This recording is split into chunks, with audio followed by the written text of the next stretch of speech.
শীতের আগমনে সাধারণত সবজির দামে স্বস্তি ফেরার কথা, কিন্তু এবার চিত্রটা উল্টো। পেঁয়াজ থেকে শুরু করে টমেটো, শিম, আলু সবকিছুর দামই এখন নাগালের বাইরে।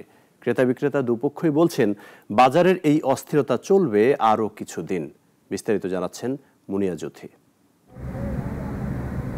দেশের কাঁচা বাজারে আবারও চড়া পেঁয়াজের দাম। প্রতি কেজি দেশি পেঁয়াজ বিক্রি হচ্ছে ১০০ থেকে ১২০ টাকায়। পাশাপাশি টমেটো, আলু, শিম সহ মৌসুমি সবজির দামও শীতের শুরুতেই ঊর্ধ্বমুখী।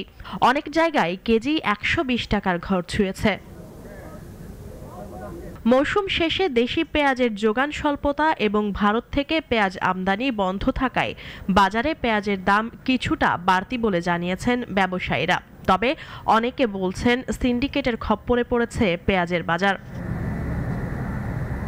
বাজার ঘুরে দেখা যায় টমেটো বিক্রি হচ্ছে ১২০ থেকে ১৪০ টাকা, শিম ১২০ থেকে ১৩০, নতুন আলু ১৮০ টাকায়ও মিলছে না। এমন দামে সাধারণ ক্রেতারা নাজেহাল। শীত আসলেও সবজির বাজারে মিলছে না স্বস্তির ছোঁয়া। ক্রেতারা বলছেন মাসের শুরুতেই বাজারে ঢোকা যেন আতঙ্কের বিষয় হয়ে দাঁড়িয়েছে।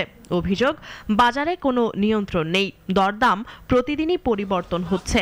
এমনকি একদিনের ব্যবধানেই সবজির দাম বেড়ে যাচ্ছে ২০ থেকে ৩০ টাকা পর্যন্ত। বাজার অনেক বেশি। আমি গত মাসে এই পেঁয়াজ নিছি ৮০ টাকা কেজি, আজকে বললো ১১২ টাকা কেজি। সবজির দাম আমাদের নাগালের বাইরে, ৮০ টাকার নিচে কোনো সবজি নেই।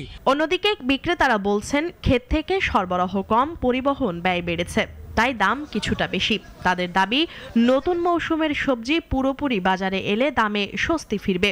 তবে আপাতত বিক্রেতা রয়েছেন চাপের মুখে। পেঁয়াজের বাজার আমদানি কম ছিল, বাজার বাড়ছিল, এখন ইন্ডিয়ান পেঁয়াজ আসে নাই, আসার একটা সম্ভাবনার কথা শুনলে দাম কমছে। এখন লাস্ট সময় পেঁয়াজ শেষ, সিজন শেষ, এখন লাস্ট সময় একটু বাড়ছে ১০০ থেকে ১১০ টাকা।